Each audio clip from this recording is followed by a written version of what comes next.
Josué, chapitre 15. La part attribuée par tirage au sort au clan de la tribu de Juda s'étendait en direction de la frontière avec Édom jusqu'au désert de Tsin au sud, à l'extrême sud. Ainsi, leur frontière sud partait de l'extrémité de la mer Morte, de la langue de mer qui fait face au Néguev. Elle se prolongeait au sud de la montée d'Akrabim, passait par Tsin et montait au sud de Kades Barnéa. Elle passait de là par Hetzron, montait vers Hadar et tournait à Karka. Elle passait ensuite par Hatzmon et continuait jusqu'au torrent d'Égypte pour déboucher sur la mer. Voilà quelle sera votre frontière sud. La frontière est était constituée par la mer Morte jusqu'à l'embouchure du Jourdain. La frontière nord partait de la langue de mer qui se trouve à l'embouchure du Jourdain. Elle montait vers Beth Hogla, passait au nord de Beth Araba et s'élevait jusqu'à la pierre de Bohan, fils de Ruben. Elle montait à Débir en passant par la vallée d'Accor et se dirigeait vers le nord du côté de Gilgal, qui se trouve vis-à-vis de la montée d'Adumim au sud du torrent.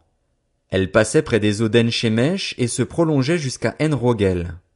Elle montait de là par la vallée de Ben-Hinnom au côté sud de Jébus, c'est-à-dire Jérusalem, puis s'élevait jusqu'au sommet de la montagne qui est à l'ouest de la vallée de Hinnom et à l'extrémité nord de la vallée des Réphaïm.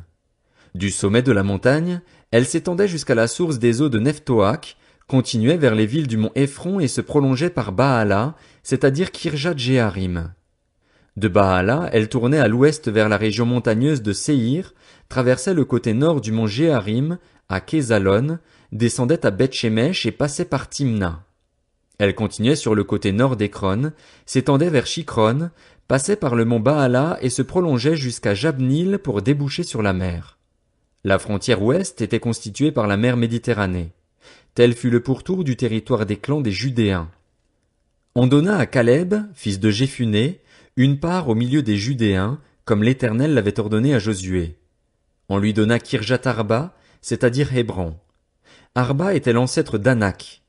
Caleb chassa de cette ville les 3 descendants d'Anak, Sheshaï, Ahiman et Talmaï, enfants d'Anak. De là il monta contre les habitants de Débir, qui s'appelait autrefois Kirjat Sépher. Caleb dit, « Je donnerai ma fille Aksa en mariage à celui qui battra Kirjat Sépher et s'en emparera. » Othniel, fils de Kénaz, le frère de Caleb, s'en empara et Caleb lui donna sa fille Aksa pour femme.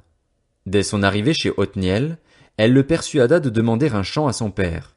Elle descendit de son âne et Caleb lui dit, « Qu'as-tu » Elle répondit, « Fais-moi un cadeau. Puisque tu m'as donné une terre située au sud, donne-moi aussi des sources d'eau. » Et Caleb lui donna les sources supérieures et les sources inférieures. Tel fut l'héritage des clans de la tribu de Juda. Les villes situées dans la région du Néguev, à l'extrémité du territoire des Judéens, vers la frontière avec Édom, étaient Kapsil, Éder, Jagur, Kina, Dimona, Adada, Kedesh, Hatzor, Itnan, Ziph, Telem, Béalot, Hatzor-Adata, Kérijot Hetzron, c'est-à-dire Hatzor, Amam, Shema, Molada, Hatzar-Gada, Eshmon, Beth-Palet, Hatzar-Shual, Beer-Sheba, Bijotcha, Baala, Ijim, Hatsem, El-Tolad, Kézil, Horma, Tsiklag, Madmana, Sansana, Lébaoth, Shilim, Aïn et Rimon. Total des villes, 29 avec leurs villages. Dans la plaine, Eshtaol, Tsoréa, Ashna, Zanoar, En-Ganim, Tapuar, Enam, Jarmut, Adulam, Soko, Azeka, Shaharaim, Aditaïm, Guédéra et Guédérotaïm, soit 14 villes avec leurs villages. Tsenan, Hadasha, Migdalgad, Diléan, Mitzpé, Joktil, Lakis, Botskat, Eglon, Kabon, Lakmas, Kitlish, Guédéroth, Bet-Dagon, Naama et Makeda, soit 16 villes avec leurs villages. Libna, Éther, Ashan, Jiftar, Ashna, Netzib, Keila, Aksib et Marécha, soit 9 villes avec leurs villages. Écron, les villes qui en dépendent et ses villages, depuis Écron et à l'ouest, toutes les villes situées près d'Asdod et leurs villages. Asdod, les villes qui en dépendent et ses villages. Gaza, les villes qui en dépendent et ses villages jusqu'au torrent d'Égypte et à la mer Méditerranée, qui sert de limite. Dans la montagne, Shamir, Jatir, Soko, Dana, Kirjatsana, c'est-à-dire Débir, Anab, Eshtemo, Anim, Gozen, Holon et Gilo, soit 11 villes avec leurs villages. Arab, Duma, Échéan, Janum, Beth-Tapuar, Afeka, Umta, Kirjat Arba, c'est-à-dire Hébron, et Tsior, soit 9 villes avec leurs villages. Mahon, Carmel, Ziph, Juta, Jizréel, Jokdeam, Zanoar, Caïn, Gibéa et Timna, soit 10 villes avec leurs villages. Halul, Bethsur, Gédor, Maharat, Bethanot et Eltekon, soit 6 villes avec leurs villages. Kirjat Baal, c'est-à-dire Kirjat Jéharim, et Rabba, soit 2 villes avec leurs villages. Dans le désert, Beth Araba, Midin, Sekaka, Nipshan, Ir Amélar et En-Gedi, soit 6 villes avec leurs villages. Les Judéens ne parvinrent pas à chasser les Jébusiens qui habitaient à Jérusalem, et les Jébusiens ont habité avec eux à Jérusalem jusqu'à aujourd'hui. Josué, chapitre 16. La part attribuée par tirage au sort aux fils de Joseph s'étendait depuis le Jourdain près de Jéricho, à l'est des eaux de Jéricho. La frontière suivait le désert qui monte de Jéricho à Béthel en passant par la montagne. Elle continuait de Béthel à Luz et passait vers la frontière des Arkiens par Ataroth. Puis elle descendait à l'ouest vers la frontière des Japhlétiens jusqu'à celle de Beth-Horon la basse et jusqu'à Gézer pour déboucher sur la mer. Voilà l'héritage que reçurent les fils de Joseph, Manassé et Éphraïm. Voici le territoire des clans des Éphraïmites. La frontière de leur héritage était, à l'est, Ataroth-Adar, et allait jusqu'à Beth-Horon la haute. Elle continuait du côté de l'ouest en partant vers Mikmétat au nord, tournait à l'est vers Tahanat-Silo et passait dans la direction de l'est par Janoar. De Janoar, elle descendait à Ataroth et à Naharata, touchait Jéricho et se prolongeait jusqu'au Jourdain. De Tapuar, elle allait vers l'ouest au torrent de Cana pour déboucher sur la mer. Tel fut l'héritage des clans de la tribu d'Éphraïm. Les Éphraïmites avaient aussi des villes qui leur furent réservées au milieu de l'héritage des Manassites, toutes avec leurs villages. Ils ne chassèrent pas les Cananéens qui habitaient à Gézer, et les Cananéens ont habité au milieu d'Éphraïm jusqu'à aujourd'hui, tout en étant soumis à des corvées d'esclaves. Josué, chapitre 17. Une part fut aussi attribuée par tirage au sort à la tribu de Manassé, car il était le fils aîné de Joseph. Makir, fils aîné de Manassé et père de Galaad, avait eu Galaad et le Basan parce qu'il était un homme de guerre. On donna par tirage au sort une part au clan des autres descendants de Manassé, aux fils d'Abiézer, de Hélek, d'Azriel, de Sichem, de Hépher, de Shemida. Voilà quels sont les clans des descendants de Manassé, le fils de Joseph.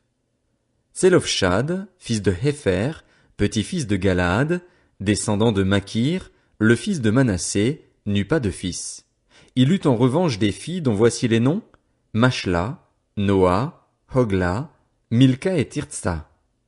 Elles se présentèrent devant le prêtre Éléazar, devant Josué, fils de Nun, et devant les princes en disant: L'Éternel a ordonné à Moïse de nous donner un héritage parmi nos frères. On leur donna, conformément à l'ordre de l'Éternel, un héritage parmi les frères de leur père. On attribua 10 portions à Manassé, en plus du pays de Galaad et du Basan, qui est de l'autre côté du Jourdain. En effet, les descendantes de Manassé eurent un héritage parmi ses descendants, et le pays de Galaad fut pour les autres Manassites. Le territoire de Manassé s'étendait d'Azer à Mikmétat, qui se trouve près de Sichem. Leurs frontières partaient vers Jamin, vers les habitants d'En-Tapuar. La région de Tapuar appartenait à Manassé, mais Tapuar elle-même, située sur la frontière avec Manassé, appartenait aux Éphraïmites. La frontière descendait au torrent de Cana, elle passait au sud du torrent. Les villes qui se trouvaient là appartenaient à Éphraïm, même si elles étaient au milieu des villes de Manassé. La frontière de Manassé au nord du torrent débouchait sur la mer. Le territoire du sud appartenait à Éphraïm, celui du nord à Manassé, et la mer leur servait de limite. Il touchait Azer au nord et Issachar à l'est. Manassé possédait, dans le territoire d'Issachar et dans celui d'Azer, Beth-Shean et les villes qui en dépendent, Jibléam et les villes qui en dépendent, les habitants de Dor et les villes qui en dépendent, les habitants d'Endor et les villes qui en dépendent, les habitants de Tanak et les villes qui en dépendent, ainsi que les habitants de Megiddo et les villes qui en dépendent. Cela correspondait à 3 régions. Les Manassites furent incapables de prendre possession de ces villes et les Cananéens voulurent rester dans la région. Lorsque les Israélites furent plus forts, ils imposèrent des corvées aux Cananéens, mais ils ne les chassèrent pas. Les descendants de Joseph dirent à Josué, « Pourquoi nous as-tu donné en héritage un seul lot, une seule part, alors que nous formons un peuple nombreux et que l'Éternel nous a bénis jusqu'à présent ?» Josué leur dit, « Si vous êtes un peuple nombreux, montez à la forêt et défrichez-la pour vous y faire de la place dans le pays des Phéréziens et des Réphaïm, puisque la région montagneuse d'Éphraïm est trop exiguë pour vous. » Les fils de Joseph dirent, « La montagne ne nous suffira pas, et il y a des chars en fer chez tous les Cananéens qui habitent la vallée, aussi bien chez ceux qui sont à Beth-Shean et dans les villes qui en dépendent, que chez ceux qui se trouvent dans la vallée de Jizréel. » Josué dit à la famille de Joseph, à Éphraïm et à Manassé, « Vous êtes un peuple nombreux et doté d'une grande force. Vous n'aurez donc pas un lot unique, mais vous aurez une région montagneuse. Certes, c'est une forêt, mais vous la défricherez et elle sera à vous jusque dans ses extrémités car vous chasserez les Cananéens, malgré leurs chars en fer et malgré leur force.